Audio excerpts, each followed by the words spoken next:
Boa noite a todos, está começando o projeto Desmistificando Direito aqui para quem está presente na Livraria Saraiva do Pátio Paulista e quem está assistindo na internet. Hoje nós vamos debater a ação popular ambiental, uma forma prática e legal a serviço da sociedade. Tema que já foi debatido em Porto Alegre e que a gente hoje aqui está divulgando para vocês em São Paulo. Oportunidade também que a gente está colocando o livro para divulgação aqui nas livrarias Saraiva de São Paulo. Está publicado pela editora Arraias e tem a apresentação do Gilson Delgado Miranda. O professor Adalto, que eu agradeço, já levei ele para Porto Alegre e hoje a gente já está programando outras ações. Adalto José de Oliveira, advogado militante em Jales, docente na FAMA Faculdade de Direito em Iturama, Minas Gerais. Também é professor de Direito da Unicastelo, Fernandópolis, São Paulo. Tem mestrado em Direito pela Unitoledo, Araçatuba, biólogo da Universidade de Ibirapuera, em Pedagogia também tem formação pela Universidade de Guarulhos, é advogado e é um prazer mesmo estar podendo oportunizar esse espaço. Eu digo que é uma construção coletiva e cotidiana e desafiadora, né? Então, eu quero agradecer por estar caminhando junto comigo nessas atividades que a gente teve essa possibilidade de se aproximar pela internet e que cada vez mais a internet está sendo usada para a gente poder divulgar. Com a palavra, professor Adalto, muito bem-vindo. E eu queria que tu começasse falando sobre o que a gente estava falando nos bastidores. O que faz a prática, qual é a diferença para quem tem a prática? Né? E já entrando, porque a ação popular o nome já diz, né? É um ato que a sociedade tem que se mexer. E o que isso tem a ver com o tema de hoje? Né? Obrigada, professor. Boa noite. Quero agradecer primeiramente aí a Carmela, né, essa pessoa sensacional que a gente vem trabalhando aí. Quando nos conhecemos pela internet, como ela diz, né, tivemos aí um professor em comum e isso nos permitiu um maior conhecimento. E fizemos um evento em Porto Alegre e agora aqui em São Paulo. Bom, então o nosso trabalho, eu acho que o trabalho deu certo porque a Carmela trabalha justamente no sentido de estar popularizando a população e transmitindo uma cultura jurídica. E o meu livro, Ação Popular Ambiental, é uma preocupação nesse sentido. Né? Então nós vamos lá, Bellman na época falava muito de um empreendimento pragmático, né? Como que nós vamos, o pragmatismo numa visão boa, como é que nós vamos levar para a prática certas atitudes, certos pensamentos. Então, o tema Ação Popular Ambiental caiu justamente na questão, primeiro, o grande volume de processos, de inquéritos que se acumulam no Ministério Público. A promotoria, ela vem cada vez mais pesada. E, de repente, os nossos representantes do Ministério Público, da Justiça, não têm tempo ou não está visualizando, não está em todo momento aonde está ocorrendo alguma degradação ambiental. E, de repente, o popular, a pessoa em si, ela está lá no dia a dia. Então, por exemplo, nós estamos falando aí em termos de meio ambiente na cidade de São Paulo. Não tem como, de repente, o pessoal da Justiça, principalmente os promotores públicos, saber de uma degradação ambiental que está ocorrendo próximo à represa de Guarapiranga.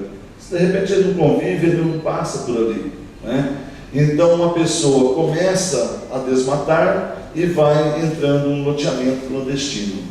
Então esse loteamento clandestino, ele pode muito bem ser denunciado por uma pessoa, qualquer pessoa da comunidade. Então aí é que nós vemos. A preocupação então é estar aí vendo o meio ambiente, tá? Como que nós vamos fazer com o meio ambiente? Uma superação daquele trabalho que é feito nas escolas, de simplesmente plantar uma árvore, chega, dia da árvore, planta uma árvore, dia da água, vamos preservar a água. Tá. O que efetivamente está sendo feito? o que o cidadão pode estar fazendo. Então a preocupação é com o meio ambiente. Nós sabemos aí que o meio ambiente, de 72 para cá, da Convenção de Estocolmo, ela tem então assim feito um trabalho, há uma grande preocupação.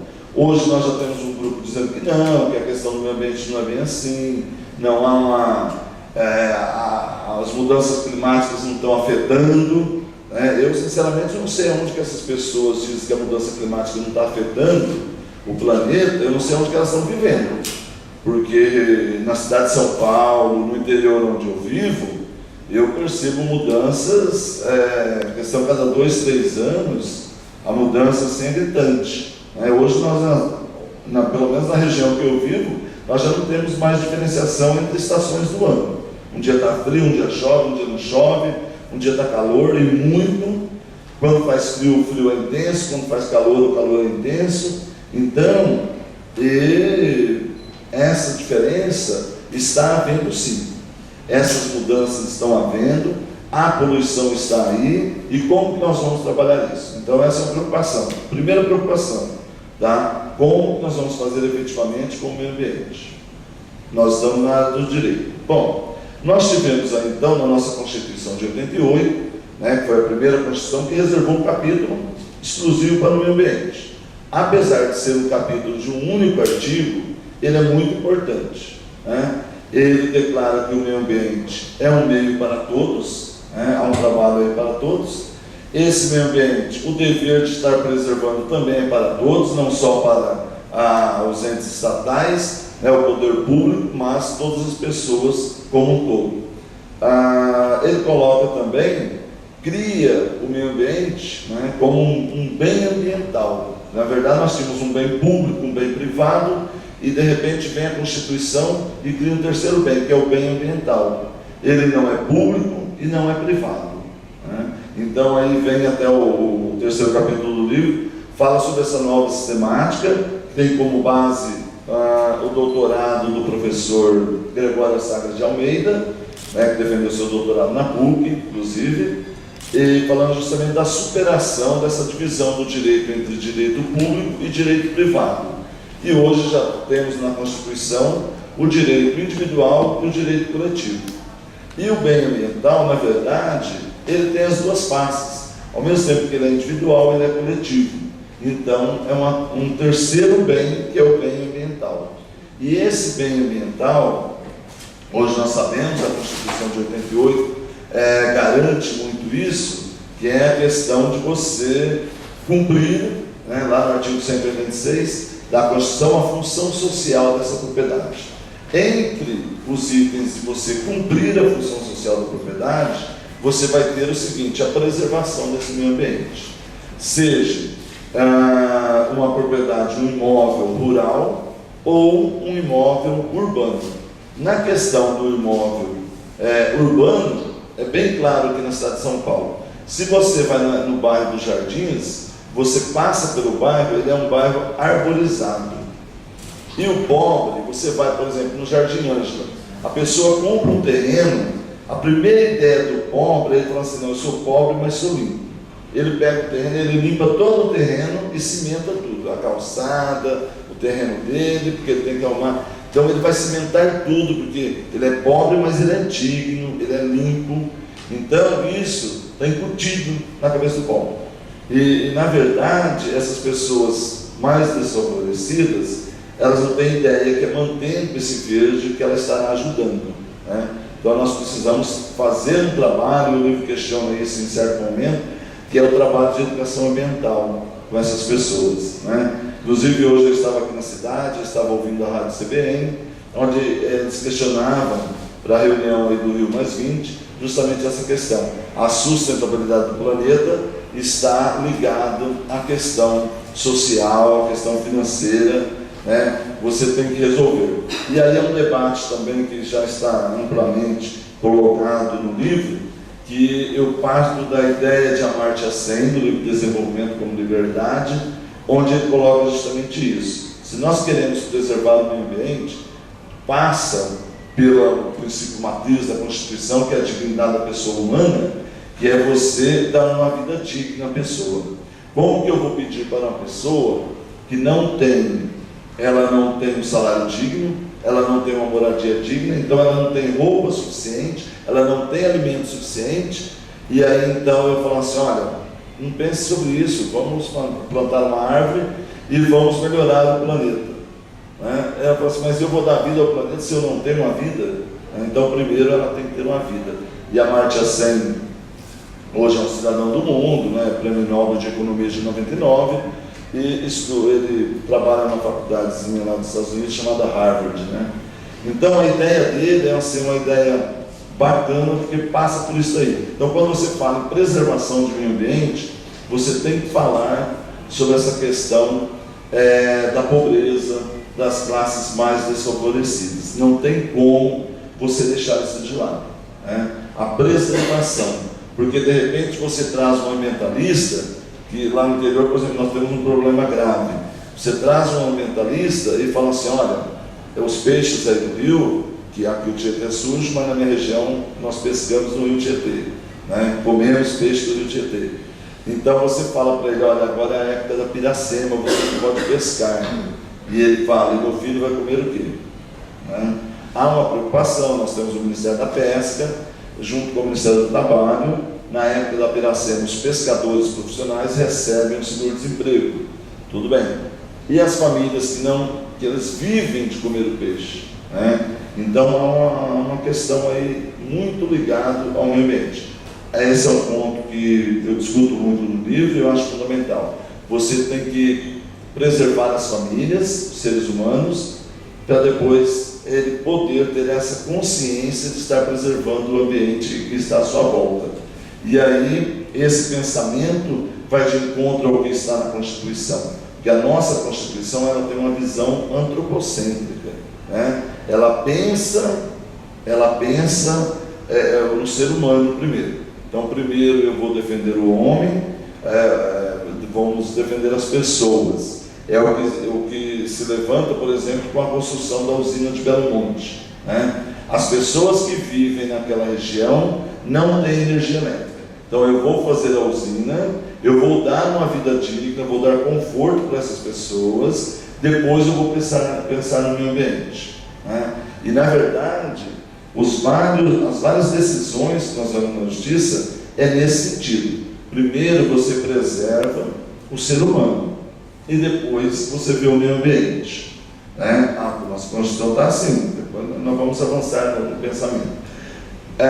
Então de repente você fala assim, não, mas e a preservação dos animais? Olha, a questão dos animais, ela também é voltada para a visão antropocêntrica da Constituição. O que acontece? Nós temos, por exemplo, a questão de leis e portarias já proibirem, por exemplo, matar um animal com sofrimento. Então não pode haver crueldade a hora que você mata um animal.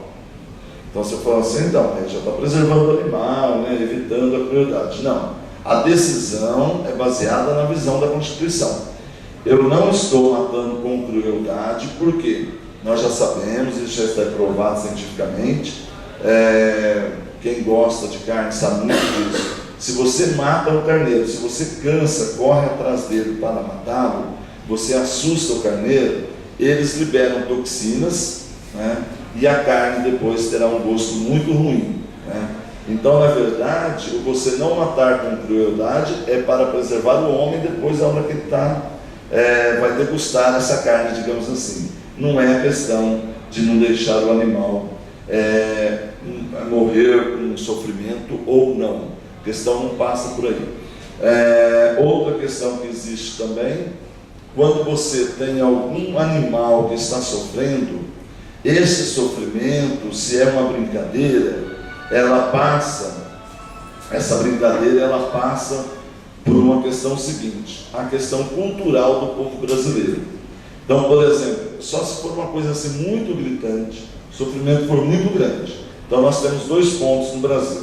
Primeiro, a farra do boi em Santa Catarina, né, que já foi proibida, mas a questão era uma farra mesmo, né, e era uma coisa muito regional. Então, por exemplo, o contrário, o que fica mais culturalmente é a questão da festa do peão de rodeio. Então você não consegue parar uma festa de peão de rodeio, porque prevalece nas ações, as decisões dos tribunais superiores, prevaleceu a visão cultural. Existe um trabalho com o animal, mas permaneceu a festa de rodeio e o uso. Agora, em que momento vai estar essa preservação, né? Bom, então nós temos esse primeiro questionamento, e o livro começa falando do meio ambiente, depois nós falamos justamente essa criação do meio ambiente como um bem ambiental, a função social dessa propriedade. Então essa divisão aí, do direito em direito individual e direito coletivo, uma superação da divisão em direito público e privado, e depois nós chegamos então, qual é a tutela do direito ambiental, né? Então a tutela que nós acolhemos vem da teoria do professor Luiz Guilherme Marinoni, que ela é uma tutela diferenciada. Ela tem uma função inibitória, né? E ela é preventiva. Preventiva por quê? Se a pessoa verificar que provavelmente vai haver uma degradação ambiental, ela pode parar essa degradação imediatamente. Não precisa ter um fato consumado. Você provar, a pessoa foi lá, tinha uma mata, eu tirei foto da mata, eu tirei foto, depois ele deu banho, depois eu tirei foto da casa. Falei, mas você não sabia, você não viu, você tirou foto da mata, por que você não falou? Né? Agora a gente desmatou tudo, não é assim? É o caso, por exemplo, das marginais do Rio Tietê. Todo ano, na época da chuva, inundou a marginal do Tietê, vai inundar. Eles usaram o espaço da água, a água vai ficar onde? Vai ficar ali mesmo, a água não vai sair. Os seres humanos não deveriam estar lá, né? Então, e agora já aconteceu. Bom, então essa tutela ela tem que ser preventiva e inibitória. Tem que ser preventiva, a pessoa tem que procurar antes. Vamos evitar, isso aqui está errado, não vamos deixar acontecer. Não adianta, depois eu derrubo o prédio e tal. Aí não adianta, depois que acontecer coisas como aconteceu em Santa Catarina, no Rio de Janeiro, grandes chuvas temporais, leva a casa, aí sai no Jornal Nacional, a natureza destruiu tantas casas. Ou ela só devolveu para o ser humano o que ela ganhou, né? Então, na verdade, é uma volta, nós estamos recebendo de volta aquilo que nós fizemos, né? Sem planejamento, sem nada. Então você sabe que a água corre para o lugar mais baixo, aí você vai lá e constrói uma casa no meio de um morro, no meio do morro, a água vai passar por ali, com certeza. Então, há uma preocupação, mas essa preocupação não está passando de uma preocupação, né? Nós temos que ir para o dia a dia. E essa tutela também, ela é inibitória, porque a hora que o juiz tomar uma decisão, ele tem que tomar uma decisão firme, uma decisão rígida e bem grave para a pessoa, para que essa pessoa pare realmente de fazer o que ela está fazendo. Essa pessoa, veja bem, ela pode ser ampliada. Eu posso falar de uma pessoa física ou uma pessoa jurídica, tá? As empresas, principalmente, nós temos que estar trazendo essas empresas para o debate, para a preservação. Então nós vemos, vocês já estavam lá, Jornal Nacional, a Petrobras vai aplicar 3 milhões em programas de educação ambiental, né? Alguém já viu o balanço da Petrobras? 3 milhões não é nada, né? Isso é muito pouco a nível de Brasil, e o espaço que ela faz e o dinheiro que ela tira. Então, há esse trabalho, nós temos que ter essa preocupação muito grande. Bom, então o que nós podemos fazer? Olha, se eu for lá falar com o presidente da Petrobras, não vai adiantar nada. Se eu falar com os políticos, eu tenho que demonstrar aonde que ele vai te dar voto, né? Então, aí, o que vai acontecer? O que nós encontramos para isso? Como é que uma pessoa consciente e sozinha pode fazer? Nós encontramos o Instituto, que é o que nós chamamos Ação Popular Ambiental. E a doutrina toda já tem esse nome. Essa Ação Popular Ambiental constitucional, ela vem ela tem o seu primeiro início na Lei de Ação Popular. A Lei de Ação Popular ela é de 1965, a 4717, só que elaborada numa época do regime militar, o que aconteceu com ela? Primeiro, eles exigiram que quem podia impetrar a ação popular tinha que provar que era cidadão. Qual era essa prova? Você tinha que apresentar um título de eleitor, né? Então, a pessoa estrangeira que está no Brasil, aqui, que não está votando, não pode fazer nada, não. Então, hoje já houve uma superação. Até mesmo na ação popular simples, essa superação de apresentar título eleitoral já está superada, né? Então, essa ação popular ambiental hoje, ela ampliou o seu foco. Então, ela parte da ação popular de 65, mas ela já traz institutos, até mesmo porque a Constituição de 88 deu esse respaldo a ela vai se utilizar de mecanismos da ação civil pública e vai se utilizar de mecanismos do Código de Defesa do Consumidor, né? Essas três leis, né, amparadas pela Constituição, formam o que nós chamamos aí de ação popular ambiental. Por quê? Porque eu vou falar com um promotor público e, às vezes, o como eu falo, eu não posso, talvez eu não convença ele da gravidade da degradação ambiental que está ocorrendo na comunidade onde eu vivo. Então, de repente, o que eu posso fazer? Eu posso ingressar na justiça com uma ação popular ambiental, eu posso ter assistência judiciária, eu posso ter o que a gente prevê, somente o início de prova material.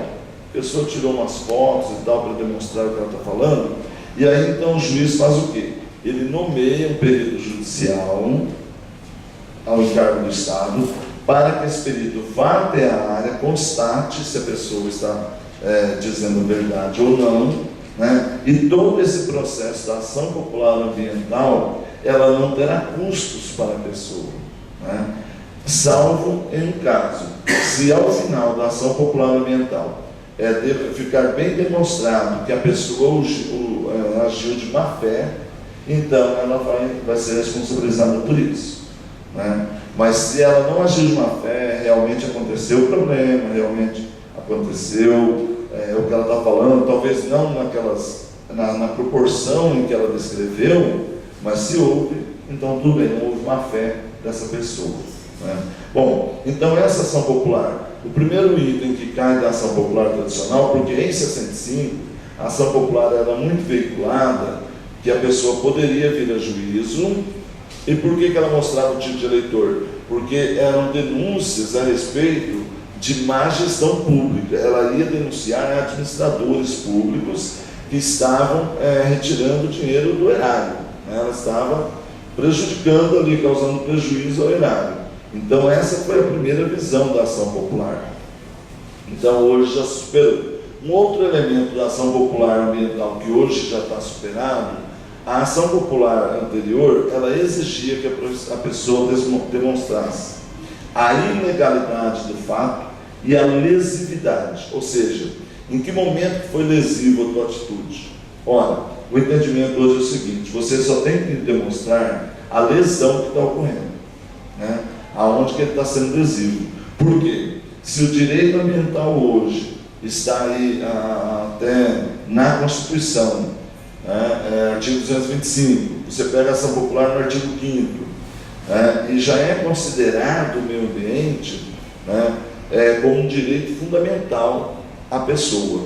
Então, se ele é um direito fundamental e você está causando lesões a esse meio ambiente, pronto, já é ilegal o que você está fazendo, né? Você não tem que, segundo o artigo tal, da lei tal, isso é ilegal, tá? Ele já é ilegal porque se ele está causando lesão ao meio ambiente sem um documento, uma outorga dos órgãos competentes, ele está ferindo, ele está lesionando o meio ambiente. E aí está ferindo um direito nosso. Se houve lesão, já é ilegal, né? Está ferindo diretamente a Constituição. Então, esse é um ponto também muito fundamental.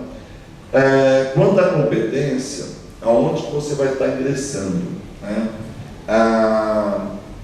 As decisões do STF, do STJ que nós acompanhamos, demonstram o seguinte: o que fica mais fácil? E o que fica mais fácil em termos de meio ambiente, é que você ingresse com a ação no juiz aonde está ocorrendo a lesão ambiental, aonde está ocorrendo essa degradação, porque aí o juiz já está mais próximo, né? Dependendo do juiz, ele mesmo estar indo até no local verificando isso, né? Fica mais próximo dos peritos dele, está indo lá. Então a competência da ação popular ambiental é na comarca dos fatos mesmo, onde está acontecendo isso, né?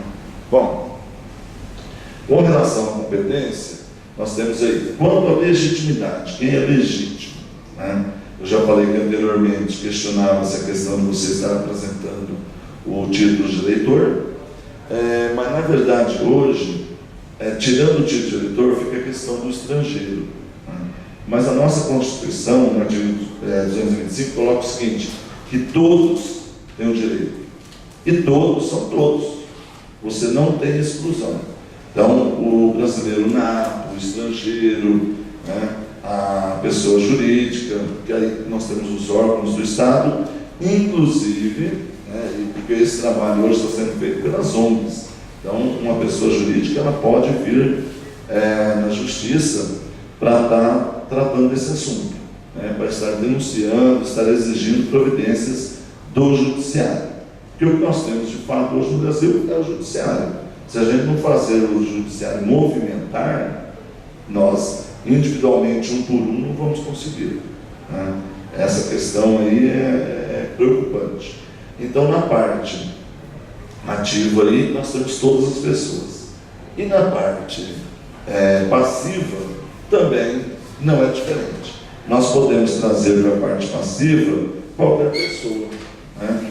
Uma pessoa jurídica, nós podemos trazer a pessoa jurídica, nós podemos trazer a pessoa física, né, para estar trabalhando nesse sentido. Então nós temos aí um grande trabalho para ser feito, para estarmos trabalhando nisso aí. Deixa eu só falar para vocês um outro ponto, a questão que eu estou lembrando. Quando é que você pode estar ingressando com uma ação popular ambiental? Ora, se eu preciso do meio ambiente, se ele é um direito fundamental para mim, se você cometeu alguma lesão ao meio ambiente, esta lesão ela é permanente.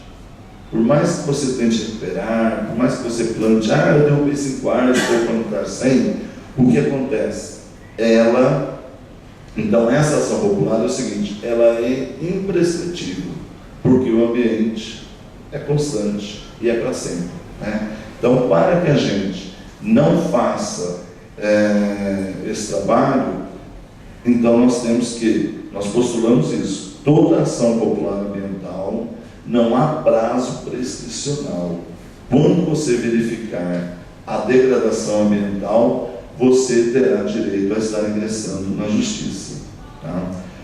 Esse pensamento não é só nosso, nós estamos postulando. A questão isso já está sedimentado na justiça. As decisões do STJ já estão sendo colocadas, inclusive o professor Celso Fiorilo, no início do livro dele, ele já cita a decisão do STJ nesse sentido, que é a questão quando as pessoas compram um imóvel rural e o proprietário anterior, o que ele faz? Ele acabou com uma mina de água, ou então ele fez alguma derrubada de mata irregular. O proprietário atual, ele é responsável em estar trabalhando para que ele vai limpar essa mina, ele vai cercar essa mina para recuperar a mina de água que tem na sua propriedade. Quem está sendo condenado hoje é o proprietário atual, tá? Vocês estão me cuidando disso, estamos vendo aí vários exemplos pelo Brasil aí, e isso não há volta, né? A questão, a pessoa que for comprar, na nossa região ali, chamada região dos Grandes Lagos, nós temos um grande problema que é o seguinte: quando a CESP começou a construir, a antiga CESP começou a construir vários usinas hidrelétricas, a área passou a ser da CESP, o governo cedeu essa área, e ela acabou por vender. Então ela tirou a área que ela construiria a usina, e fora dessa área da usina ela vendeu. Era margem de rio, e as pessoas construíram ranchos. Agora, tanto o Ministério Público Estadual como Federal estão obrigando os donos de rancho a estarem derrubando. A princípio era para derrubar tudo. Aí eles, até que se discutisse na justiça a questão, então passou-se a fazer o seguinte: o Ministério Público, junto com o IBAMA, a CETESB e os órgãos estaduais e federais, eles deixaram uma área para não construir. Então você tem um rancho, se ele estava a mais de 150 metros longe da água final, então eles deixaram o rancho. Se tinha menos de 150 metros, eles obrigaram a fazer a derrubada, né? E, inclusive, nós temos lá uma região que tem até um clube para os professores, ligado ao Centro Professor Paulista, que eles tiveram que derrubar e recuar, né? Então, essa exigência de uma margem mínima para o rio está sendo respeitada. E aí, os outros ranchos, se vão derrubar ou não, é uma questão assim. Mas o princípio que eu acho, a questão perpassa pela condição econômica ainda, para você estar indo. Primeiro, a pessoa precisa de uma moradia. Se você não tem uma moradia digna, né, não tem como você preservar o meio ambiente. Ela trabalha longe de casa, ela quer morar próximo de casa, então ela vai entrando em áreas totalmente proibidas. Eu me lembro, no final de 2010, pela televisão, nós tivemos um trabalho, em 2010, que nós derrubamos. Eu vi pela televisão, na estrada do M. Boimbirim, um trabalho onde até faleceu uma professora. E eu passava ali pela região, na minha época, o que acontecia? Eles, para morar perto do trabalho, o cidadão, ele construiu sobre o córrego, ele jogou aquelas cimento, naquelas vigas de laje, construiu um sobrado em cima do córrego. E na época nós falávamos, vir uma chuva pesada e vai morrer. Eu acabei mudando, fui de volta para o interior, e o que aconteceu? Em 2010, estou lá de manhã, jornal, chuva, faltou professor, no mesmo córrego. Com certeza a casa do cidadão foi levada embora. Então não há uma garantia para que as pessoas vivam.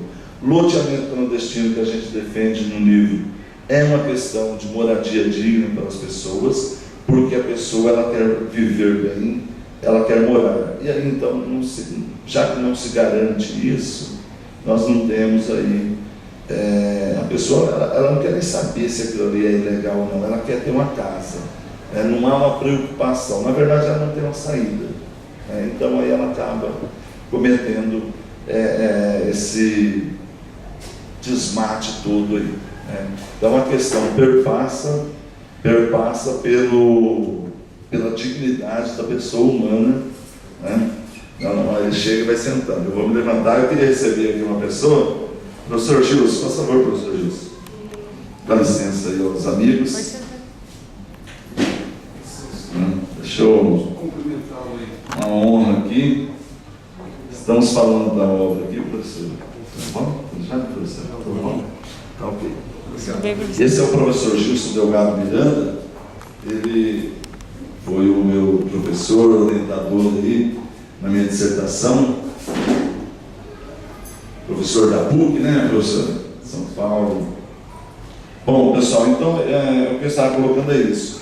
Nós temos, então, na ação popular que nós estamos defendendo, inicialmente, nós temos esse questionamento muito forte em questão da gente estar preservando a dignidade da pessoa humana, né, para que essa pessoa, então, possa ter condições para defender esse meio ambiente, né? E esse meio ambiente, ele vai ser defendido justamente pelo Instituto da Ação Popular Ambiental. É um instituto que vai ser aí, de certa forma, gratuito para a pessoa. Ela tem legitimidade, ela vai ter todo um aparato judicial a seu favor, né, para que a gente possa estar trabalhando. Onde eu trabalho, eu dou aula também na faculdade em Paranaíba, no Mato Grosso do Sul, que é de onde eu venho, divisa com o estado de Minas, e nós tivemos um caso na cidade de Cacilândia, onde o prefeito, para gerar emprego na cidade, ele doou uma área para uma empresa fabricante de refrigerante. E essa área foi doada justamente porque nessa área tem mina de água. E essa água já foi feito estudos, é uma água que pode ser vendida como água mineral, né? E na verdade, então a fábrica de refrigerante, ela acabou pegando essa área, né, totalmente de forma gratuita para fornecer empregos. Inicialmente ela contratou 89 pessoas na cidade. Hoje, lógico, está tudo mecanizado, ela está com 12 funcionários. Então o grande questionamento é esse, né? Qual o benefício, qual a vantagem para o município, o que ele perdeu, o que ele ganhou, né? Será que o município ganharia mais? Está doando essa área para a empresa, porque agora é particular, ou está fazendo dessa área uma preservação em volta da mina e até um parque em volta disso aí, né? Porque nós temos muitas áreas na região, né? Então são assim, decisões, muitas vezes individuais, ou decisões políticas, né, erradas, e a hora que você fala que é para você ou construir casas, ou você garantir algum emprego, então as pessoas aceitam essa quebra, né, do meio ambiente. Não há essa defesa do meio ambiente, né? É o passo aí que nós trabalhamos, certo? Então, basicamente, era essa questão que eu queria colocar para vocês do Instituto da Ação Popular Ambiental. Tá ok? Muito obrigado a vocês.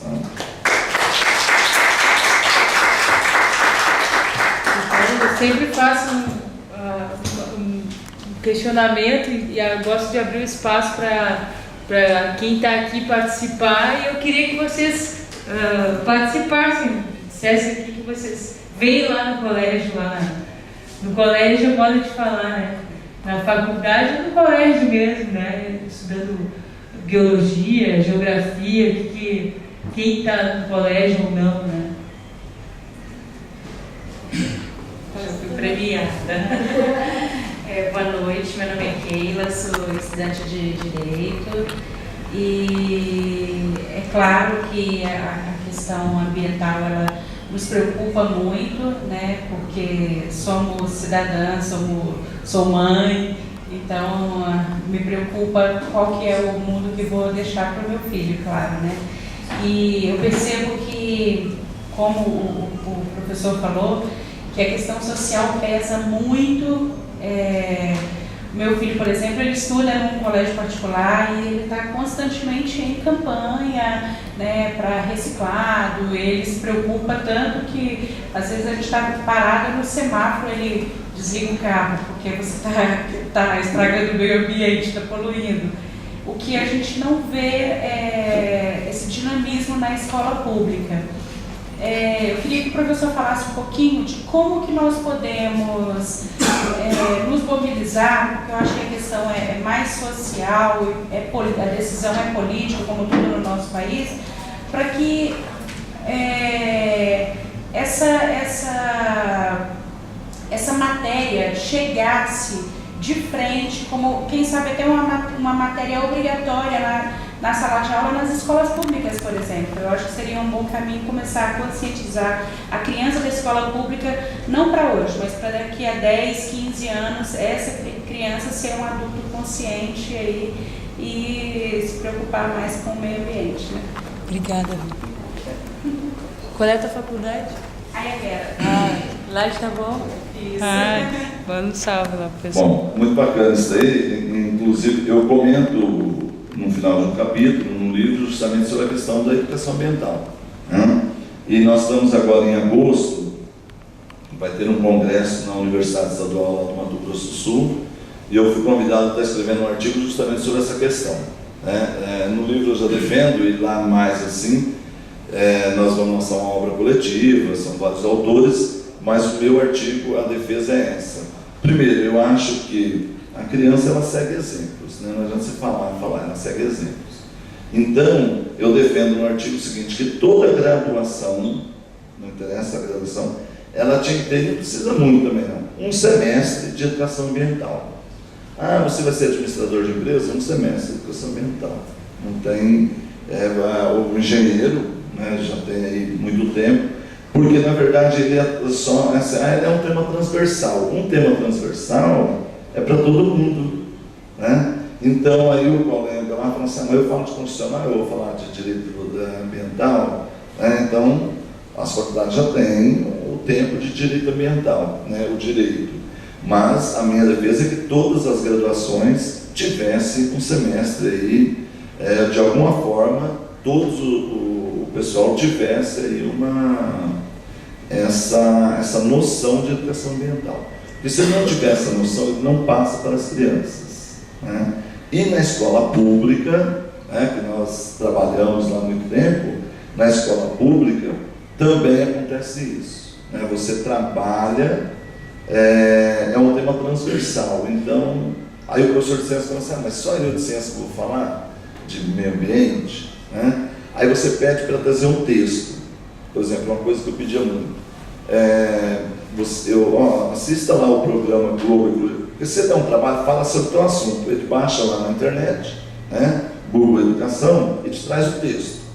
Então, uma ideia que eu pensei e vem dando certo, eu quero que vocês assistam Globo Ecologia, porque não tem nada escrito, e me tragam um relatório, o que você assistiu? Aí ele vai ter que escrever. Ele não gosta de ter ideias, mas a ideia já está lá, ele assistiu. Então ele me traz os relatórios.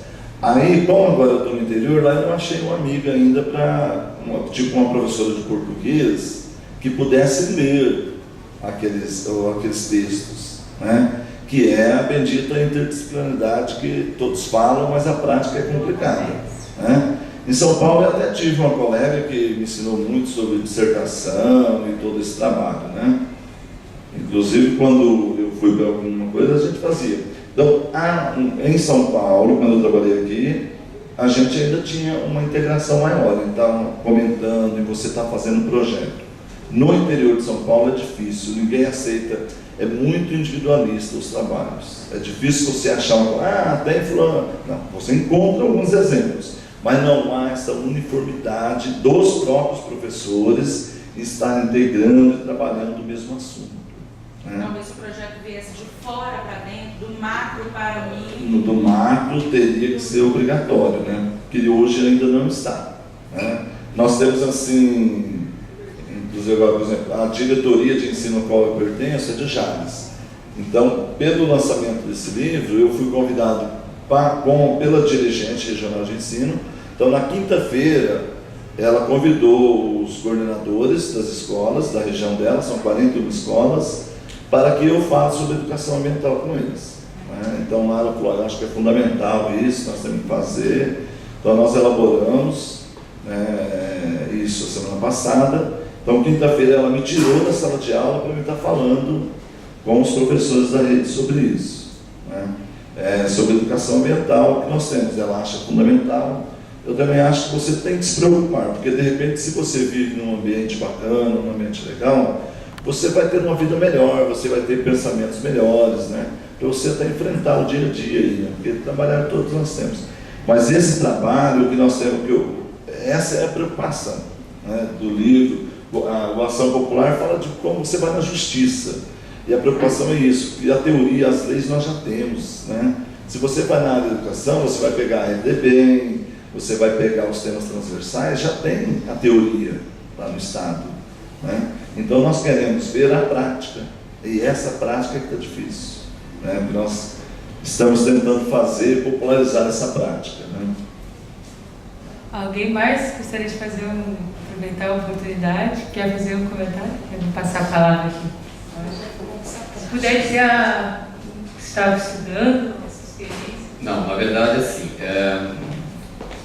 como profissão, eu sou cabeleireiro. Eu queria comentar só com relação à preservação, que é o trabalho que o Dr. Adalto está falando. Pela minha origem, eu sou da mesma região que ele, e por vontade própria eu decidi que eu ia fazer alguma coisa pelo meio ambiente. Então eu há 15 anos sou voluntário do Viveiro Manequim Lopes do Parque Ibirapuera. Eu coleto sementes de diversos tipos de árvores, né? E ajudando a fornecer as mudas que sustentam o parque e muitas das praças de São Paulo. É muito comum você estar passando uma praça, ai, que uma árvore bonitinha, acabou de ser plantada, é linda, está lá crescendo, ninguém sabe o trabalho que existe por trás daquela pequena muda, que muito provavelmente vai passar alguém lá com a cabeça muito torta e vai quebrar. A gente vai colocar outra no lugar. No interior de São Paulo, nós temos um sítio que nós recebemos de herança, lá também eu faço um trabalho de reflorestamento, né, mais ou menos em torno de quase 600 mudas já está sendo plantada lá.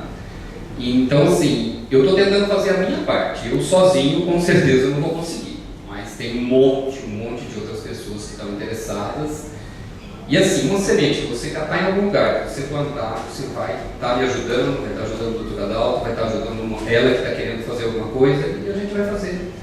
Se todo mundo fizer um pouquinho para não plantar uma árvore em algum lugar, vai dar resultado. Eu acho que eu já ajudei a plantar mais de 5.000 sementes, que no mínimo formaram 4.000 mudas, que já alimentaram muitas das praças que a gente senta, vai passear com o cachorro, vai dar uma volta, vai pegar um refresco de sombra, e eu acho que eu estou conseguindo fazer alguma coisa e cada um consegue fazer um pouquinho também. Tá bom? Obrigado. Obrigada.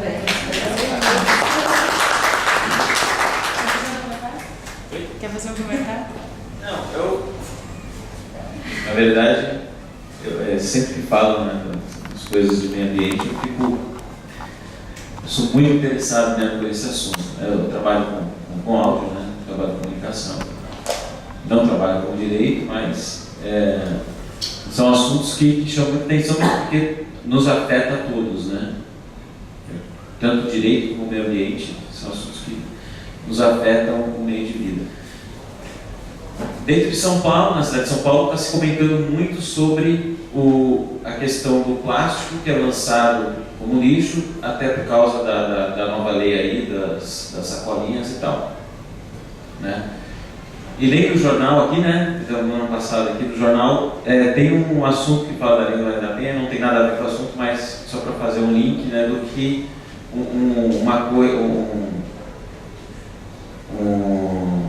que se fala muito no direito hoje de reparação para que se haja a igualdade, né? Quando se fala de igualdade, aí você cria uma aparente desigualdade para que haja a real igualdade no caso das cotas, no caso da lei específica da mulher e tal.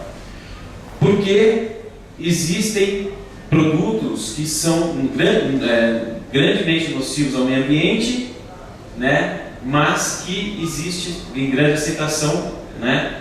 Exatamente por quê? Porque economicamente eles são muito mais viáveis, né? No caso das garrafas PET, porque se eu for voltar a usar as garrafas como era antigamente, todo o processo de fazer a garrafa de vidro ou de um outro material que seja muito mais resistente que aquela garrafa PET para você levar para distribuição, e o processo de voltar para ser lavado e ser esterilizado e ser usado novamente essa garrafa, provavelmente é muito mais caro do que simplesmente faz lá a PET, joga lá, além da comodidade, né, da pessoa sentir vontade, vou comprar, não preciso ter o meu casco aqui, eu vou lá e compro e levo para casa e pronto, né? Então, desse interesse econômico, ele suplanta muito mais o interesse social e o interesse, digo, ambiental, né? Existe um meio, ou é discutido isso, não sei se no meio acadêmico, no meio do direito, é discutido isso, para se haver essa, não sei, talvez um imposto, alguma coisa, uma taxa, para que se iguale o custo de uma coisa ambientalmente viável para uma coisa que se preocupa somente com o lado econômico, né? Na Europa tem o BIFED, né? Na Alemanha, eu tive lá no trabalho, então, eles têm uma taxa quando você compra um produto que é uma embalagem descartável, você compra o produto e paga a embalagem. Aí depois você vem com a embalagem e recebe o dinheiro de volta do que seria um tipo de um depósito.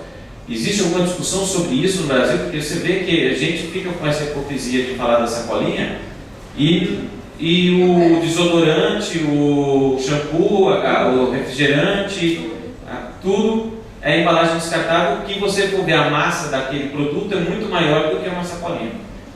Não sei. Obrigada. Muito bom. Muito bom. Esse é um grande questionamento, né? Você estava falando, e eu estava pensando justamente na Alemanha, que você comprar uma geladeira, né? Para quem não conhece, é bem assim. E é uma pergunta que o brasileiro não conhece, né? Você quer que leve a geladeira na caixa ou sem a caixa, né? E então, se você preferir com a caixa, você paga a caixa. E 3 dias depois, essa caixa retorna para a fábrica, que a fábrica é obrigada a recolher e está reciclando isso, né? No Brasil, e os exemplos que eu dou para a criançada, normalmente a gente fala no ensino médio, é justamente uma loja. Aí você vai numa loja, por exemplo, no Boticário, e compra um perfume para o namorado. E aí você vai ter, então, para você levar um perfume, ele traz o vidro e coloca numa caixinha. Essa caixinha tem um papel sanfonado, 2 embalagens, fora o vidro já, né? Aí ela pega essa caixinha e põe um papel celofane. Depois você põe uma sacola de papel. Então, na verdade, você vai levar 6 embalagens para um único produto. Chega lá, a pessoa tira, olha o vidro e guarda o vidro e joga tudo fora. Então, isso aí é questão de consciência. Agora, mais do que, essa é uma grande questão, é o seguinte: se nos anos 80 havia uma preocupação em reciclagem, já está provado que a reciclagem ela tem um grande valor social. A nível de reciclagem ou de produção de lixo, o questionamento hoje é o seguinte: é não produzir lixo. Você não pode produzir lixo. Então, aí trazendo outro exemplo, você falou, por exemplo, nós temos o professor Paulo Magalhães, né, que a professora Carmela conhece, que ele tem um site e eles criaram coisa que chama EcoSaldo. Então, eles analisam a empresa, o que ela está fazendo de bom para o meio ambiente e o que está fazendo de negativo. E eles estão valorando isso aí, eles dão um valor, o que tem de positivo e o que tem de negativo nessas questões. E aí então ele vai dizer se a empresa ela ajuda o meio ambiente, se não ajuda, né?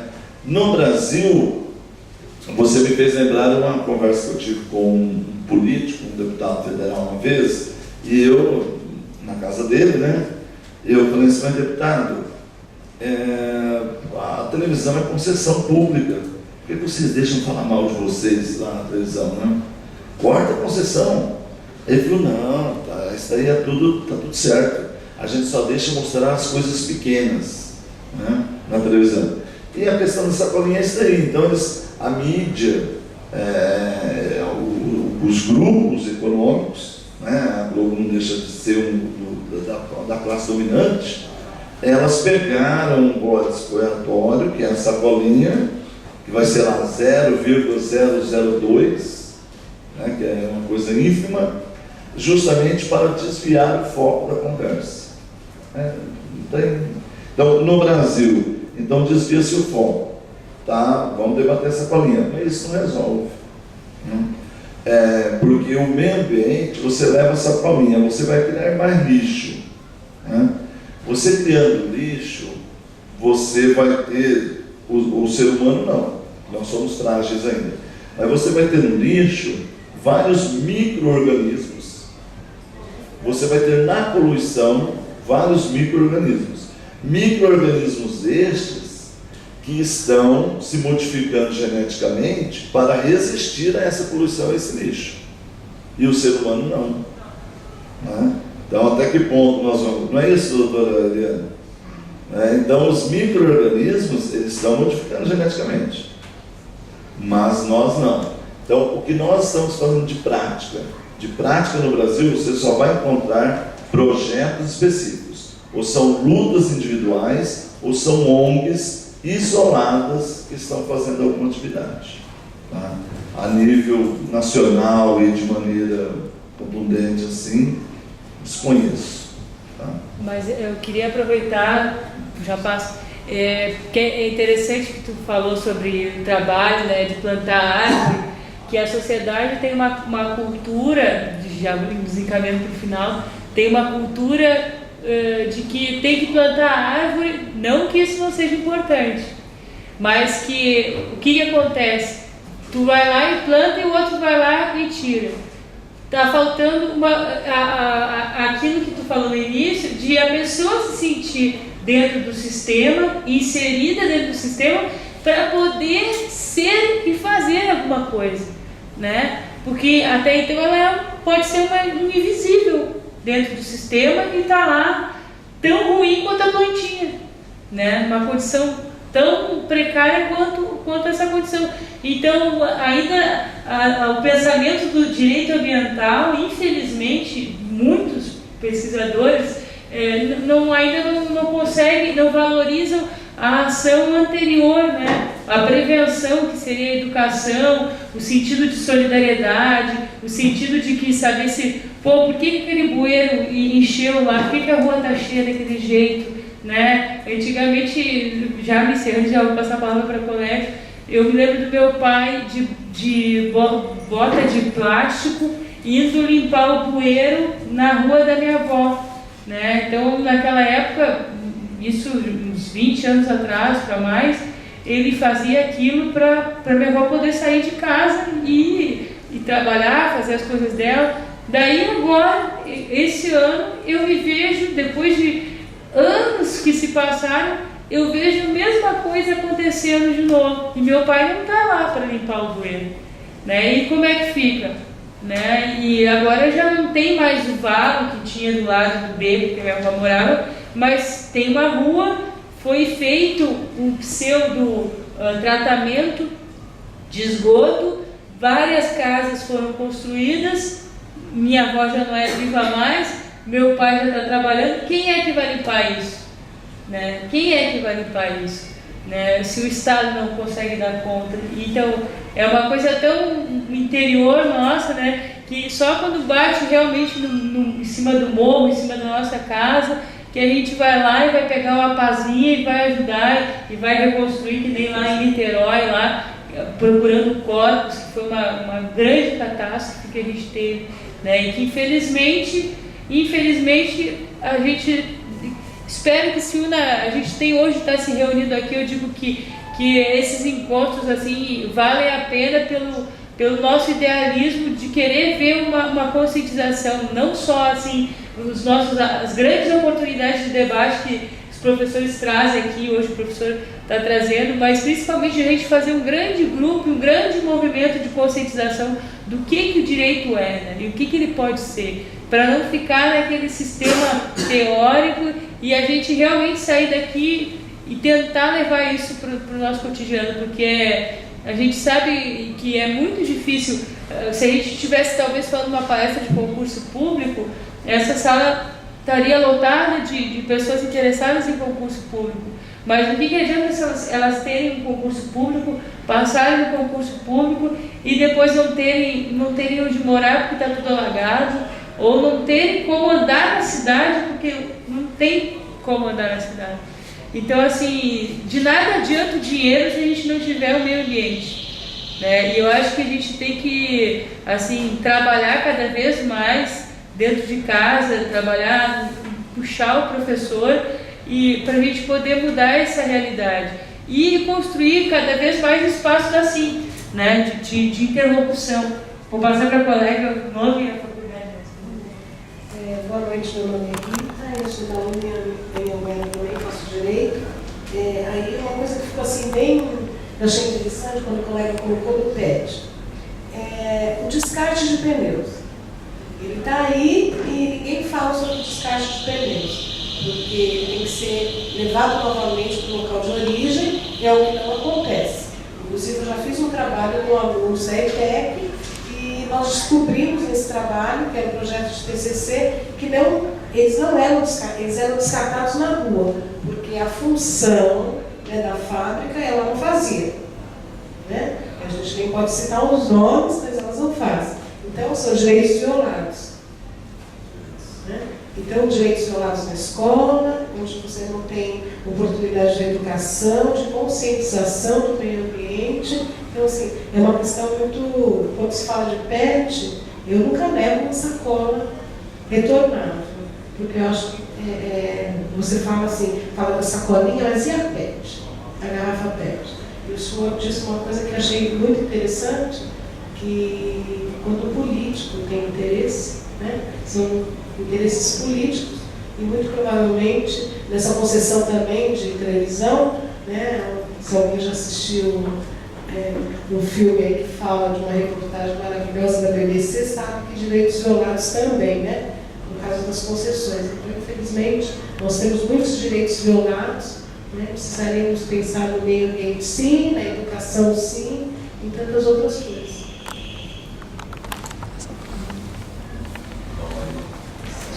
Aí fazendo uma merchan, né? Fazendo merchandise, a ação popular ambiental está aí para isso, né?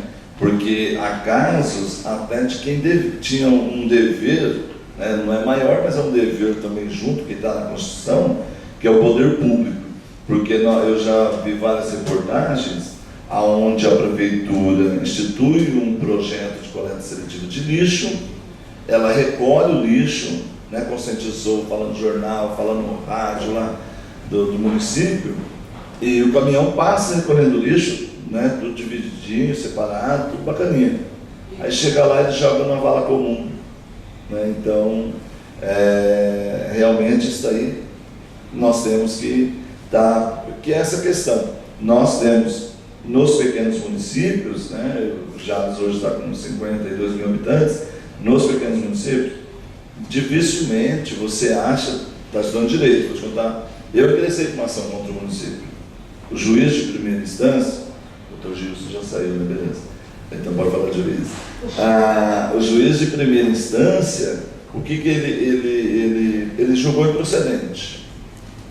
E aí o escriturário, eu fui lá ver o resultado, peguei o processo, o próprio servidor da justiça, assim, ó, apela para a segunda instância. Eu apelei, aí o TJ que deu. Porque o juiz, o prefeito, eles estão nos eventos, eles estão se vendo, o promotor de justiça. Então, para você, assim, só se for uma coisa muito grave, você fala, mas tem os promotores éticos e tal, você tem que pegar uma coisa grave para que ele ingresse e abra um inquérito civil. Por isso você vai para a ação popular ambiental. Você mesmo está ingressando. Não depende de você convencer o promotor que você está certo ou não. Essa é uma questão assim... Lógico, você vai encontrar em determinados lugares a pessoa mais ética, que ele, independente da amizade que ele criou com o político, né, com o administrador público municipal, ele falou, sou teu amigo, mas vou ter que estar ingressando com a ação. Né, você não fez isso correto. Mas até você achar essa pessoa, é complicado. Mas aí nós teríamos, cada um em determinado, aonde nós estivermos, nós temos que estar ingressando na justiça, é o que nos socorre.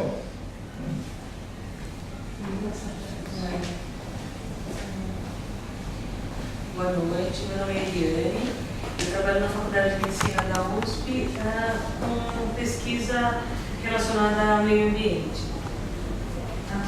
Eu queria retornar um pouquinho para a questão da educação ambiental. Eu diria que a honra, o privilégio de participar de um trabalho com educação ambiental. Esse trabalho foi desenvolvido por uma pós-graduanda da Faculdade de Medicina, e ela era de como que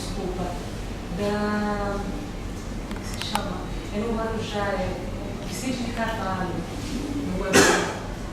E é uma região muito pobre, muito desfavorecida, e essa professora, que foi aluna da medicina, ela desenvolveu um trabalho que buscava sensibilizar os estudantes quanto às questões ambientais.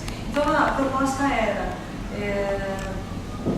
3 situações que ela pretendia sentir onde eles respondiam mais, onde eles eram mais afetados pelas questões colocadas. Então uma era uma aula teórica, 3 grupos foram divididos, e um grupo recebia aula teórica e depois respondia um questionário para tentar mostrar o que eles conseguiram absorver.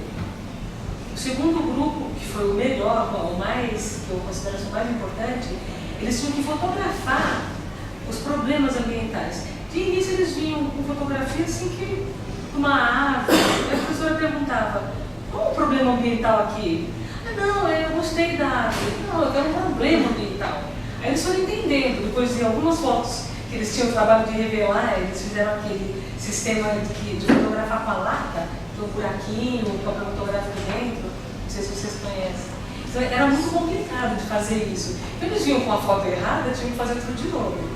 Aí eles acabavam começaram a fotografar um rio poluído, um esgoto a céu aberto, e eles foram entendendo quais eram os problemas. E esse foi o que mais sensibilizou, essa metodologia foi o que mais sensibilizou esses alunos. E a terceira era uma metodologia, era a utilização, a aprendizagem e utilização de uma técnica que nós usamos na faculdade para testar o ambiente, testar o nível de poluição no ambiente. Eles aprenderam, eles foram até a faculdade, aprenderam, se sentiram super felizes de estar lá na faculdade, mexendo no microscópio. Então, tudo isso, no fim das contas, todas as três técnicas agrupadas, conseguiu modificar a mentalidade desses alunos. Eles criaram um blog, fizeram camiseta, fizeram música, foram na televisão, deram entrevista, foram em outras instituições mostrar o que eles aprenderam, o que era importante no meio ambiente. Olha, assim, de arrepiar, de se emocionar de vendo isso daí. Essa professora, ela chama Ana Lúcia Mello. Se vocês quiserem procurar na internet, eles fizeram, o projeto se chamava Olho Vivo. Se eu colocar no Google Olho Vivo e Ana Lúcia Mello, vocês vão encontrar e vão ver as reportagens, a declaração dos alunos. Foi realmente assim, um trabalho de sensibilização naquele grupo, que era um grupo bem desfavorecido, só que aquilo progrediu para outras regiões também. Eles foram na Faculdade de Saúde Pública, apresentaram o trabalho, sensibilizou realmente. Eu acho que essa questão de tocar lá no fundo, mudar a mentalidade e fazer com que eles queiram mostrar isso para outras pessoas, para outros estudantes, eu acho que essa é uma coisa que faz diferença. Isso tem que ser, vamos dizer assim, multiplicado, vai. E assim, eu só participei do trabalho, eu ajudei na ensinando a técnica que eu sabia, mas eu realmente fui muito presenteada com isso. Porque o negócio cresceu de um jeito e foi muito emocionante. Ver aquelas pessoas aqueles alunos tão desfavorecidos, tão simples, tão cheios de problemas na família deles e tudo mais. Alguns até entraram na faculdade depois, porque se animaram, achar que tudo era possível, que eles podiam acontecer na vida. Mudou a vida deles, o projeto mudou a vida deles, de modo geral. Obrigada.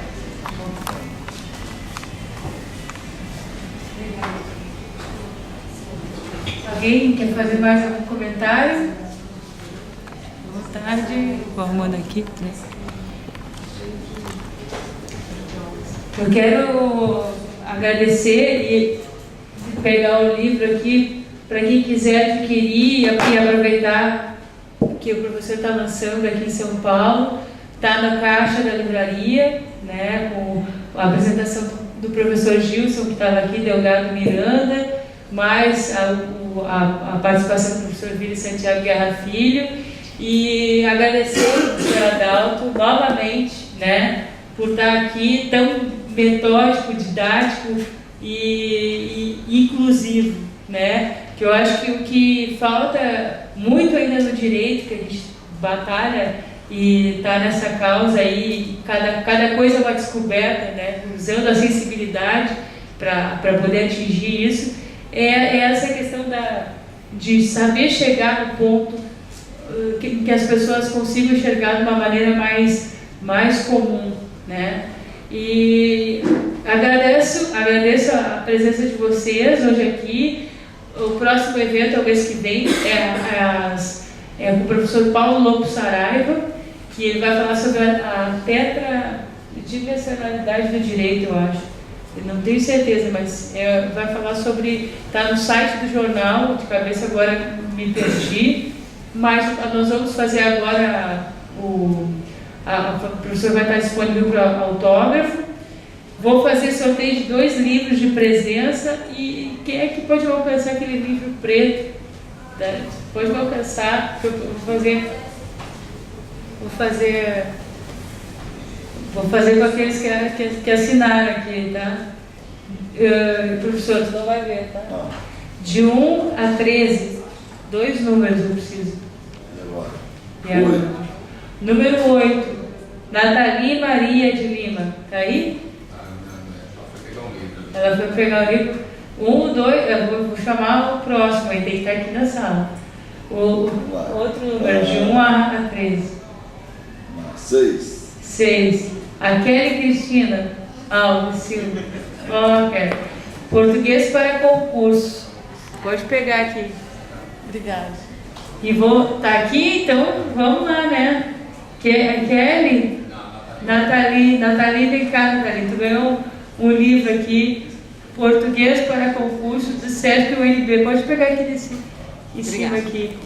E eu encerro agradecendo o pessoal também da internet. Ah, eu posso? Posso? Então tá. Então o livro do professor Adalto, editado pela Arraiz, Ação Popular Ambiental, o tema de hoje, então de 1 a 13, professor. Então, o senhor disse 6 e 7, né? Tem que dizer, eu acho mais para baixo ou mais para cima.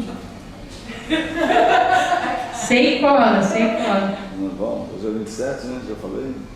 De 1 a 13? Sei lá, um número bom aí. 9. Nossa, só vai 9, Valéria Martins Mônaco. Ó, Valéria, ganhou o livro. Quem não ganhou pode adquirir, está no caixa da Saraiva, e também quem quiser adquirir na internet, também está intimado. Professor, por favor, deixe o seu recado aqui para quem está assistindo virtualmente também e os seus contatos, por favor. Obrigada, professor.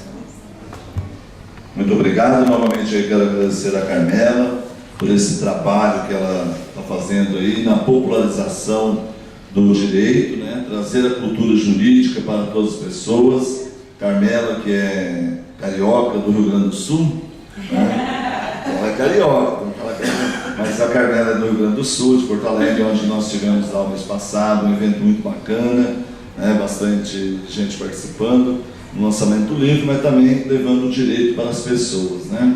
Quero agradecer a todos vocês aí, os estudantes de direito, os meus amigos aí, que nós já trabalhamos aí juntos também, né? E convidar as pessoas para estar participando, estar trabalhando nessa conscientização para a preservação do meio ambiente, que cada um, aonde esteja tomando atitudes que vá beneficiar o meio ambiente e beneficiando a nós todos no final. Muito obrigado a todos. E-mail, contato. O nosso e-mail pode ser o adaltoli@yahoo.com.br. Oli de Oliveira. Oli de Oliveira. Ótimo, então tá. Muito obrigada a todos aí, uma salva de palmas e uma boa noite. Obrigada.